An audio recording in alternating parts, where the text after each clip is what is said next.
All right, we're live. My name is Jamie J. I'm the CEO and founder of Bottleneck Distant Assistance. This is Live with Bottleneck. We're live on Facebook, LinkedIn, and YouTube. And we're here to help you stop the bottleneck in your business. And I'm really excited to have C. Lee Smith on today. I'm going to tell you a little bit more about him as soon as we get back from this amazing introduction that our amazing team has done. So we'll be back in about 38 seconds to kick this thing off.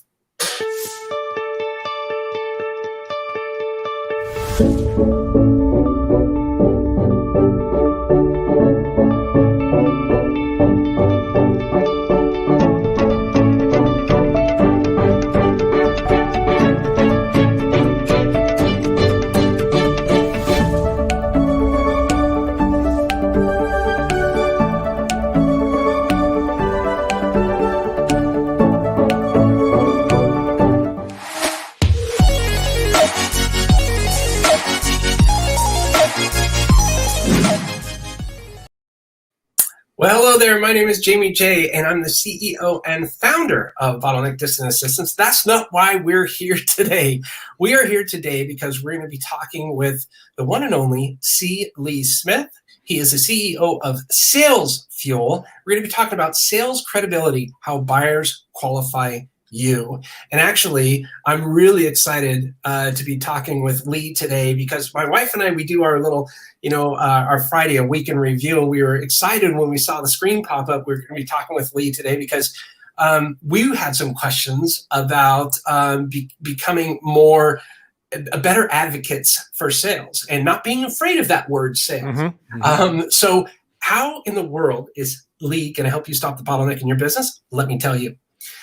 C. Lee Smith is the founder and CEO of Sales Fuel, an Ohio-based firm that leverages critical insights to enable the acquisition, development, and retention of top employees and customers.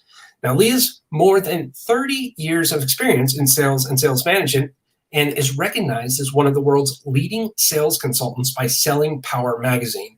In addition to being a lifelong salesperson, Lee is a certified professional behavioral analyst, keynote speaker, and co-host of the popular Manage Smarter podcast. He is also the author of the amazing bestseller Sales Cred, How Buyers Qualify Sellers, and the creator of the new Coach Feed Sales Micro Coaching platform. So without any further ado, please allow me to introduce to you C. Lee Smith. How you doing, Lee? Hey, I'm doing well. It's glad to be with you. Thank you so much. This is I love your background as well. It's very professional. It's real, actually. It's not a green screen or anything like that. It's actual fabric back there. That's fantastic. Well, I'm wondering if maybe you could tell us a little bit more about who you are and kind of what you're up to, and then we can jump into sales credibility and how buyers qualify you. Yeah, this has been a lifelong journey as far as identifying, what the biggest problems in sales are, and then really how to address those. And, the thing is that one of the things that I noticed was that, a lot of salespeople that I consult with, they do little things every day to give away their power, give away their credibility, and thus give away their leverage when dealing with a buyer who they hope will write them a check. And, and the thing is that I even noticed then at one point that my own sales team was doing that. And so I started developing training programs internally for my own sales team. And then from there, that kind of morphed into doing more research on the topic and then culminated into putting it into a book called Sales Cred. I love it. I love it. Absolutely love it. Yeah, I spent my 12 years of corporate America in a sales capacity. And boy, I remember my first job. I'll never forget this. I was all excited. I was like, yeah, I'm working for this Fortune 100 company. I finally made it. I called my dad. I was all excited. I made it to corporate America. And they walked me into this bullpen and what they call the bullpen and yellow pages. And Thud, here's your list. Go ahead, man. Start calling. That was my training. That's how I got into it. Oh my gosh, it was crazy. Boy, how times have changed. Thankfully. Oh my gosh. So I have a lot of questions about your book, but I wonder if maybe you can talk a little bit about our topic today, which is sales credibility, how buyers qualify you. What are some of the things that buyers would do in order to qualify you instead of you qualifying your buyers? Well, the thing that we want to start off with is that the definition of credibility, and I view that credibility as how others see you before you see them. Mm-hmm. So it's the master key really that unlocks the sales process at every stage. It's what's going to get your emails returned. It's going to get your calls returned. It's going to get you invited to do the business. It's going to allow you to ask more pointed sales discovery questions. And that's going to give you the leverage that you need then to overcome objections at the end, to get them to actually commit to making a purchase that's going to help their business. But, it's all about going at sales with an attitude, not that I'm here to make a sale, I got to meet a quota this month or anything like that, because if you're doing that, you're in it for the wrong reasons. And, you may have some short-term success, but long-term, that's going to be difficult to build upon. If you get into it with the mindset of, viewing the sales job as I'm here to help other people. There are small businesses out there, mid-sized businesses, large businesses out there that all have their unique challenges that they're facing for this quarter of this year, or they have an objective that they want to reach that's going to improve their personal lives as well as their professional careers. And if you can go at it trying to help people that way, you're going to have much higher credibility, but also you're going to have more fun in the job, and you're going to be able then to build upon, getting the first sale becomes the second, the third, the fourth. So the more credibility you have, the easier the next sale becomes. So to answer your question, here's the thing. Last year when I did the book, 59% of buyers would research a salesperson online before they would take a call with them or take a meeting with them. Redid this. So that was 2019 survey data. Redid the survey. My team at SalesFuel did in 2021, earlier this year. That number has now grown to 61%. Wow. So I created this thing called the hierarchy of sales credibility. And it's sort of like the Maslow's hierarchy of needs. It's a pyramid. It's got 5 levels to it. The foundation, though, is, it's all about online. So it's how the online world sees you. And so when you ask what are some of the things that they check into, the number one thing that they're looking for is like, how many years have you been doing this? And then how many years have you been servicing their industry? And then they look for credentials.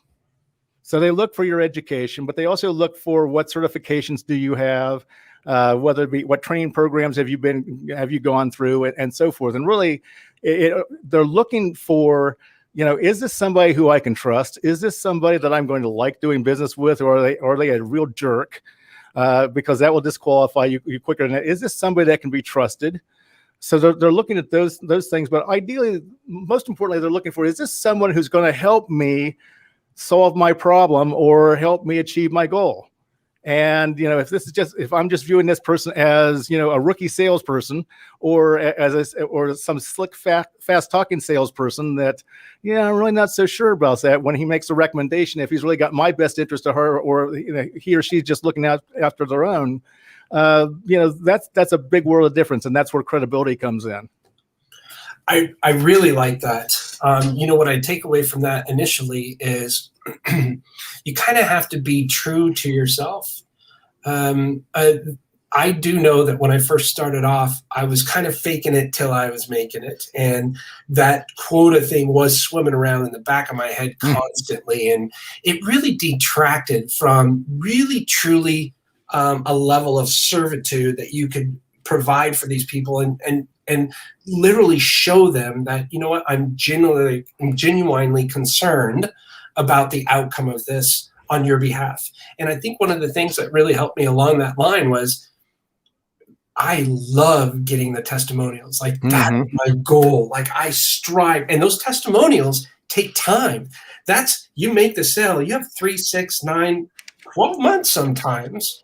But if you can really strive to get those testimonials that come with time, with that building of the relationships, that's when you start getting referrals. And that's when you start getting, hey, this is what this person did for me over here. And oh my gosh, you've got to go see, Lee over there at SalesFuel because he did this for me. He can do that for you. And getting there takes work. Well, you're absolutely right. That is the pinnacle. That is level 5. And understand that the hierarchy of sales credibility is not just something that you do yourself. This is not your personal brand we're talking about. You'll have a pyramid for each and every single account, business contact, prospect that you meet. And so, again, we'll start off with the first one, what the internet says about you. Then it goes to what you say, and then how you say it, then what you do, because that's even more important than that. And if you've been successful at all 4 of those layers, and you've helped your prospect, your client, achieve a positive business outcome, then you've got a fighting chance at the 5th one, which is what they say. And what they say about you. My friend Jeffrey Gitomer likes to say, if you say it, it's bragging. If they say it, it's proof. And that is the pinnacle that you want to strive for with every single prospect or account, because that, as you say, that makes everything so much easier. And why I spend so much time talking about credibility is we did a survey last fall called the American State of Credibility, and we asked over 1,000 just normal people, adults in the United States, about what their attitudes toward credibility were and who's credible and who's not. So understand that nurses, by the way, are the most credible profession in the country. It's not even close. And then you work your way down to small business owners, also way up there, which is great. Then you start working your way down, and now you're lawyers and you're used car dealers, and then you're at salespeople themselves. 28% view salespeople as credible in what they say and do. And then of course, that's where you're at. Used car salespeople are actually at the bottom of that list. The only thing lower than the used car salespeople are members of Congress. So understand that's where you're starting from. If they don't know you, all right, they know that you're a salesperson or whatever. Guess what? They already assume that you're not credible. So if you can demonstrate then that you have some proficiency in your craft in helping them buy a product that's going to solve their problem or achieve their goal, and you have enough credibility so that they know, like, and trust you. And again, they can't trust you unless you have credibility. Understand that credibility is a prerequisite of trust. Every salesperson wants to be the trusted advisor and everything like that. You can't get there without a high degree of credibility, and that's why I like to talk so much about it. Well, I agree 110%, and it is not easy, especially for people just starting out. They've got to establish the credibility. But for me, it's one at a time. Focus on one person at a time and help improve their lives. Sure, we have multiple accounts, but be there in the moment. I say, be there in the moment, be attentive. I'm writing notes. So I wrote down what you just said here. I'm being attentive to you and paying attention. All my interruptions and all that stuff are turned off. I'm not going to be having, you're not looking at your cell phone. No. I'm here. And I think that has a lot to do with it. What advice would you have to people that may be struggling with this type of thing? Because I have another follow-up to this, but based on your 30 years of experience, what do you tell your sales team? What are some of the things that they need to overcome? Well, I think the number one thing I think we just hit on, which is to show up when you show up. Be 100% present, 100% there. You might be tempted then to actually write down a bunch of discovery questions or things that you want to know. And the thing is if you do that, then it's starting to sound like an interview or a checklist or something like that. Another piece of advice that I give is something I learned by doing my own podcast with my co-host Audrey Strong for several years, which is come with one question that you want to know the answer to. And then listen intently, ask the question, shut up, let them answer the question all the way through. And because the most useful information that they're going to give you is going to be at the end, because a lot of people like to ramp up to the answer to the question. And then be curious enough then to ask a follow-up question, then another follow-up question, just so that you fully understand the situation from their point of view. And that's the biggest piece of advice I can give. But that's what you say, and that's how you say it. Before that, though, has to be what the internet says. And so then I'll go to the LinkedIn review or to the LinkedIn profile. Yeah, you want to get reviews and you want to get recommendations and everything like that. So many salespeople, though, and actually for that matter, professionals in general, they rate their LinkedIn profile for the next boss. Mm. And as a salesperson, I want to say to you is write your LinkedIn profile for your next customer. Mm. So that, and ask yourself, okay, if I'm selling building supplies to, commercial construction companies or something like that, if they come to my LinkedIn profile, are they going to feel like I've got the credentials, the expertise, and the experience in to be able then to help them? And if you don't, then that's how you get started working on your LinkedIn profile. And the other thing is that we talk a little bit about social media. Believe it or not, we ask a question about which things about salespeople you might find online are deal breakers for you, which would cause you then to not return their calls, not want to do business with them. And there are several that wouldn't surprise you, but it's.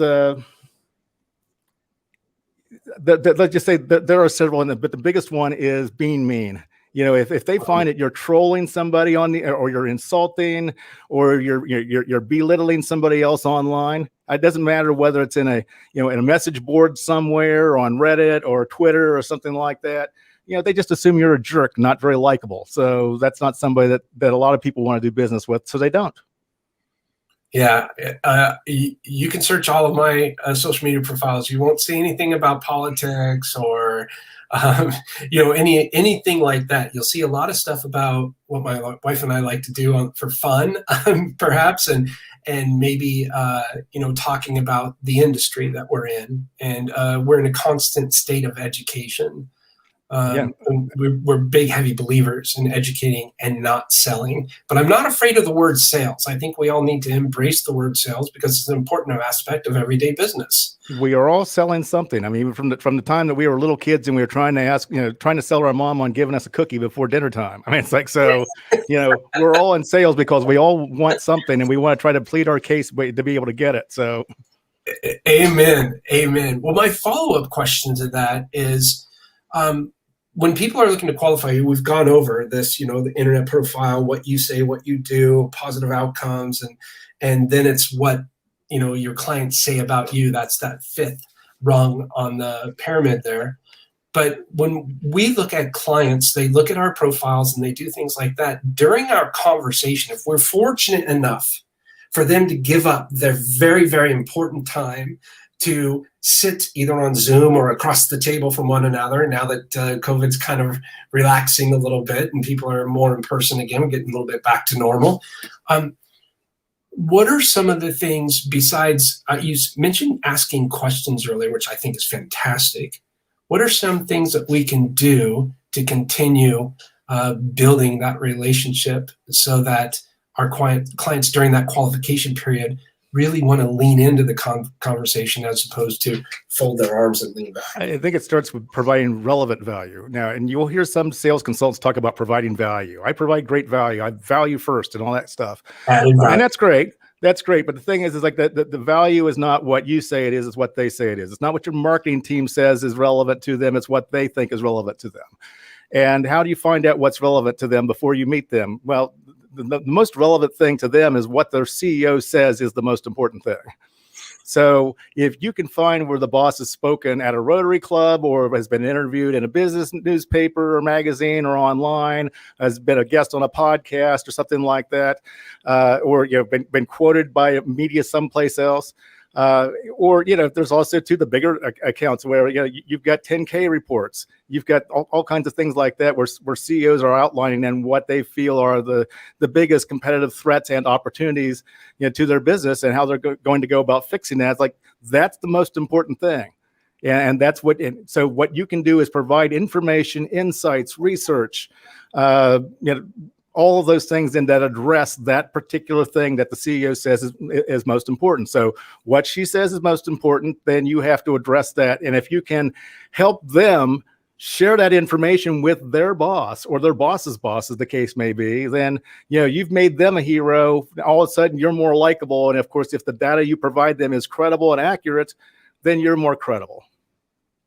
Yeah, back to that word credible. It's a circle effect. It comes back down to it. What makes you different? What makes me different?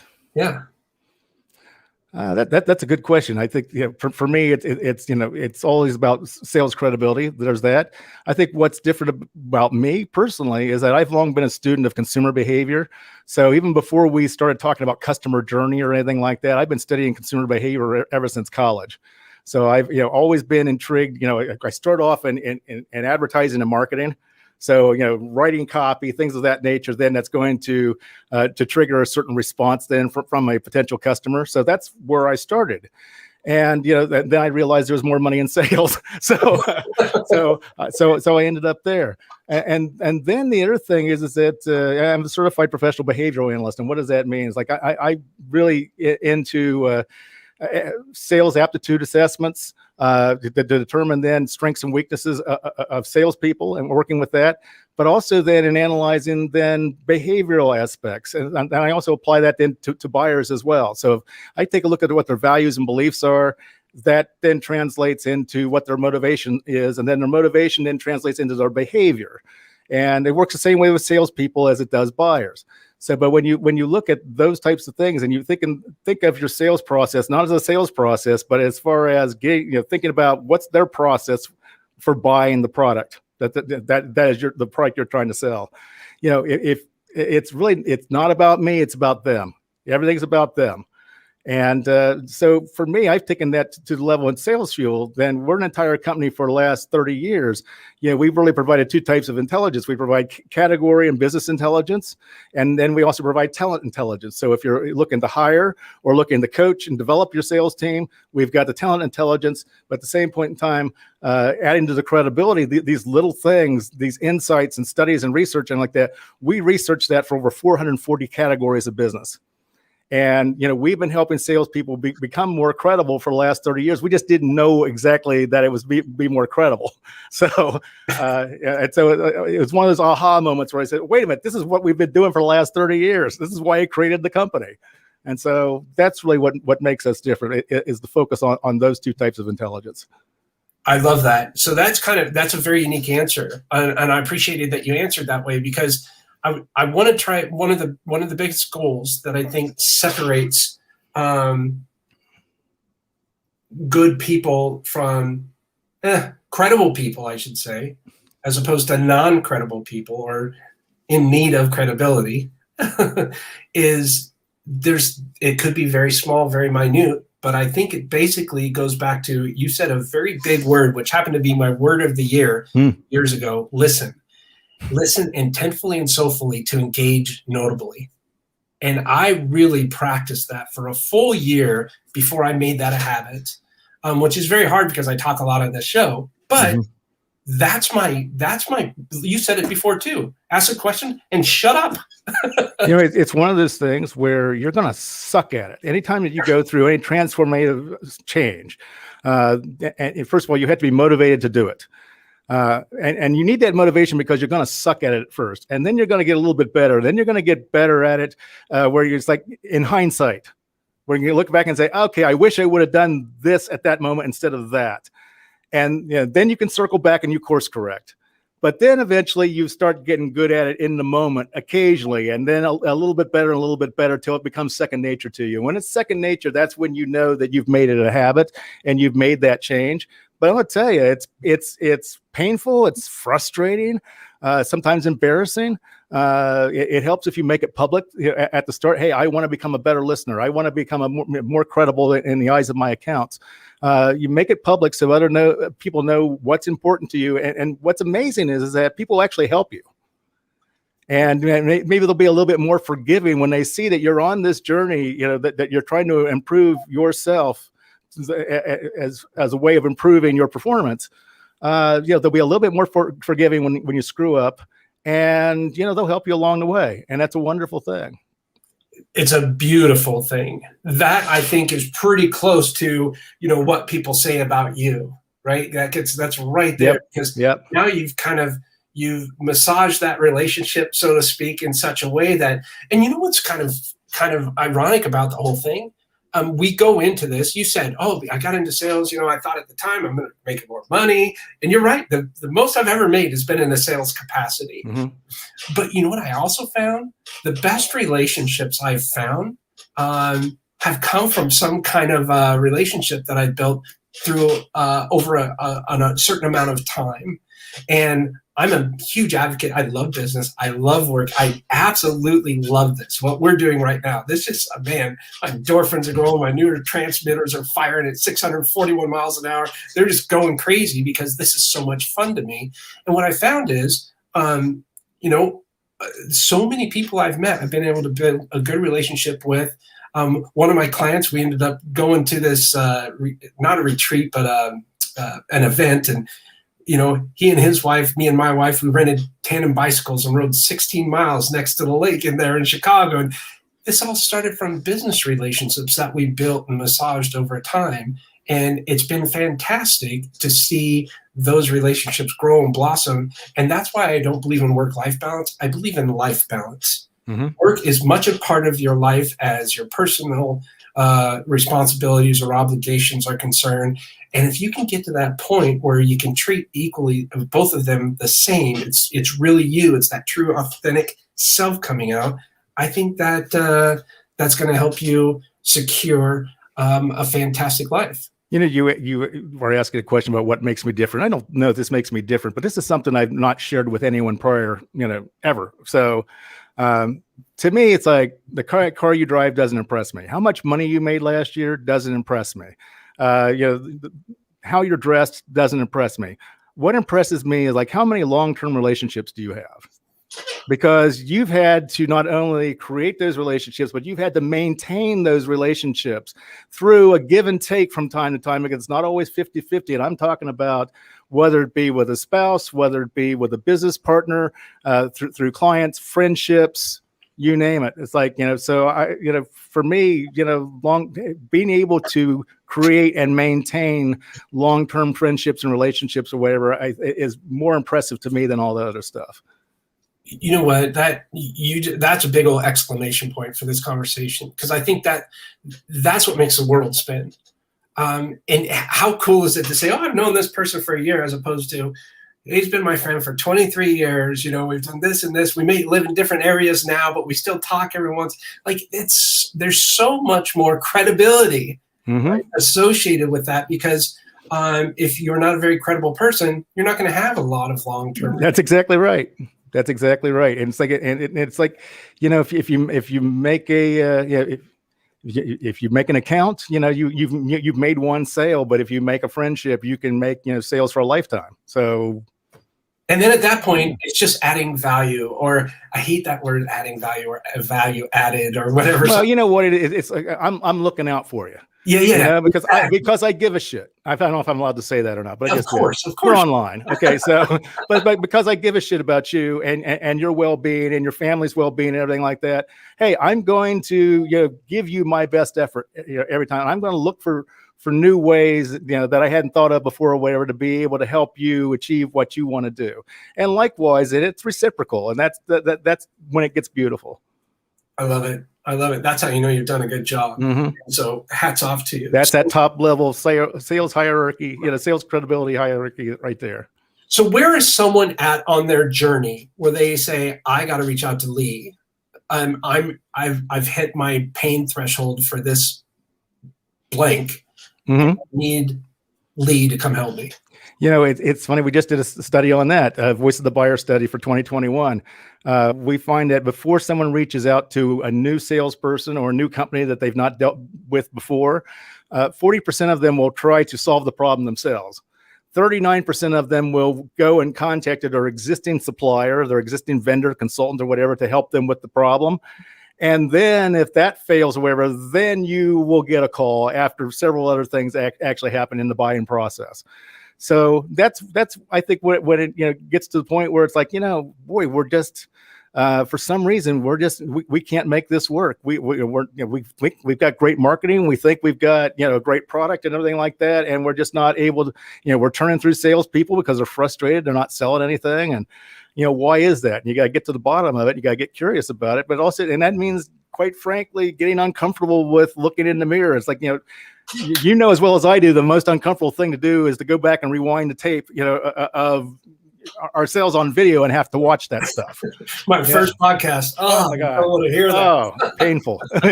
So it's that kind of moment, but like it's much easier if you have another set of eyes come in that can spot things, for you. As long as, but again, what's going to happen? You're going to check me out online. You're going to go to my LinkedIn profile. You're going to go to my websites. You're going to read my reviews and what other people say about me and who are my clients and that sort of thing. And you're going to hopefully you're going to read the book. You're going to go to Amazon. You're going to buy the book. And, then at that point in time, you're going to reach out to me or whatever. And we're just going to have a conversation. And I'm going to start by asking a lot of questions. So fantastic. Yeah, I like that. So as soon as somebody has, where are they in their business? Is there a specific industry that you choose to work with that you found that your services and products work better for, or is it? We're really great in professional services, but communications is a big industry for us. We have a lot of very large as well as very small communications clients there. Financial services as well, another big category for us. We're starting to get we've done some business in the healthcare industry as well. So, we even had one client where we actually worked with nurses then to become more like salespeople. And now what's happened is that I'm trying to work with salespeople to sell more like nurses. You show up, you're caring, you're responsive to someone's needs, you're asking smart questions, you're trying to diagnose, you're trying to find out what the symptoms are and diagnose what the situation is before you go have a conversation with the doctor or do anything at that point in time. It's like you always feel like the nurse has got your back. That's the person that you're going to talk to and interact with the most often. And so, and since nurses are the most credible profession in the United States right now, it's like, that if salespeople can perform and behave more like nurses, that's going to increase their credibility dramatically, but also increase their sales numbers. It's a good bar to achieve the height on that bar there. Sure is. Yeah. Healthy respect for those folks, especially in the last year. That's fantastic. What would you consider your category? My category.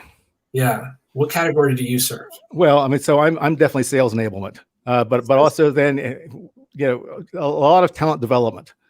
So sales coaching is my jam. Helping people determine who to hire, who not to hire, helping sales managers avoid that big hiring mistake. That's one of the things that I do, but also helping them develop their team. And I focus on the middle 60% of the team. I don't, because too many sales managers waste a lot of time trying to save a bad hire.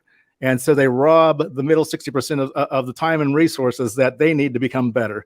The top salespeople, they feel like they know more than the manager anyway. And so that middle 60%, if you can move them 2, 3, 5% performance improvement, it's like, you're going to see a big shift upwards in your numbers, a big lift. And, that's where I try to focus in with our Coach Feed micro coaching platform. It's 2 to 5 minute lessons with interactive and introspective coaching questions.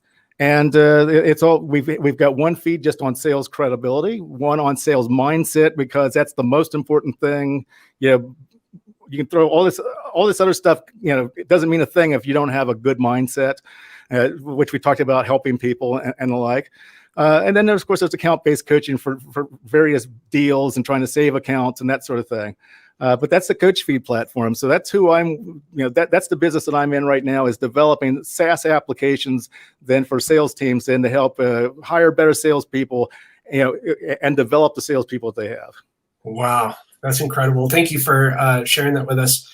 How do people reach out to you if they need to talk to Lee? Well, I tell you what, go to my website, cleesmith.com. You can go there. I am starting to book engagements now for on-site speaking engagements and getting up on stage again. I'm super excited about that. Congratulations. Yeah, my company, salesfuel.com. Fantastic team of really dedicated people. Most of my company has been here 10 years or longer. And they're dynamite, and we've helped an awful lot of people, and we'd like to be able to help you too.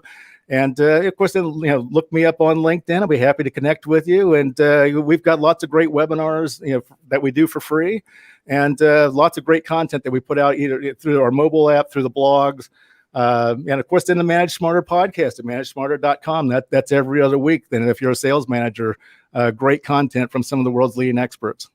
Oh, that's fantastic. And of course, your book. And of course, the book Sales Cred, how buyers qualify sellers. It's not that sellers. We always think that sellers is like, well, do they fit my ICP, my AEO customer profile, or will they buy enough to be an enterprise account? We've got exactly backwards. It's like we need to focus more on how they're qualifying us if we're worthy enough to be doing business with them. And that's what the book is all about. You can get that on Amazon, Barnes & Noble, bookstore.com, wherever fine books are sold. That's fantastic. And congratulations for getting the book out. I'm writing my first one right now. It is not flipping easy to write a book. It's not easy, but I will tell you this, the second book is so much easier. Oh, my first book that I have behind me here is Hire Smarter, Sell More. And that's all about hiring, and it's about pre-hire assessments and like that. That book took forever to write. Sales Cred, I was able to knock that out during the summer of my pandemic. That's pretty much that's what I did on my summer pandemic. That was a Sales Cred book. So that was so easy to write once I knew how to write a book. Well, thank you for putting out this positive vibe into our world through technology. Our world is getting a lot smaller. The talent pools are increasing. And Sales Cred should definitely be on everybody's summer reading list, in my opinion, because just for the simple fact of realizing what's important to people. It's a breezy summer read. I love it. I love it. I love it. Well, is there anything else you'd like to say before we wrap? No, I just want to thank you for having me on the show today. It's been a real pleasure, and look forward to speaking to you again sometime soon. Oh, Lee, thank you so much. Yeah, this has been fantastic, and thanks for all the educational words of wisdom that you shared. It was great to talk to you. Do you have just a second so I can wrap up really quick? Sure. Okay, one moment, and we'll go ahead and wrap. We've been talking to C. Lee Smith, and I say we. I guess we, me and C. We've been talking about sales credibility, how buyers qualify you. I highly encourage you to reach out to Lee. You can go to cleesmith.com or you can go to salesfuel.com. If you have any questions, you're watching this as a replay or something like that, put a comment either on Facebook, LinkedIn, YouTube, doesn't matter. I will make sure to forward that information off to Lee and have him address your concerns, and hopefully you can even reach out and chat with him. So if you want to, you can reach out to him. You can go to his website, cleesmith.com. You can go to salesfuel.com. And here's his email, leesmith@salesfuel.com. Check him out on LinkedIn as well, and you might be able to pick up a couple tips. So pay close attention to his LinkedIn account there. Again, I'll go ahead and wrap up here. We launched Live with Bottleneck, Bottleneck TV. You can go to bottleneck.online/BTV for Bottleneck Television, and that's going to give you an overview of what our Bottleneck Television station looks like. Or you can go directly to YouTube by going to bottleneck.online/TV. You'll see hundreds of videos just like this one today, plus some other fun stuff that we do, like our custom shoes we had made, the Bottleneck shoes, just fun stuff like that. And as we were talking about, I am writing a new book. It's called Quit Repeating Yourself, Building Sustainable Growth and a Positive Culture into Your Business Model. We talk about culture, leadership, systems, processes, recruiting, and hiring. And although the Indiegogo campaign is done, it was a success. Thank you to everybody that has participated in that. No, that is not the cover. New cover coming out soon for everybody to pick and choose which one they want. I want to talk about who's coming up next. We're going to be talking with Jean Laning. She's the president. She is president of Leading Consciously, how to handle people whose work and thinking styles are different from your own. Man, this is coming soon to your earbuds, Thursday, June 3rd. At 2 p.m. Central, 3 p.m. Eastern. Please join us for that one. It's going to be a fantastic conversation. And with that, I'll say, remember, create your own ripple. Thank you so much for showing up.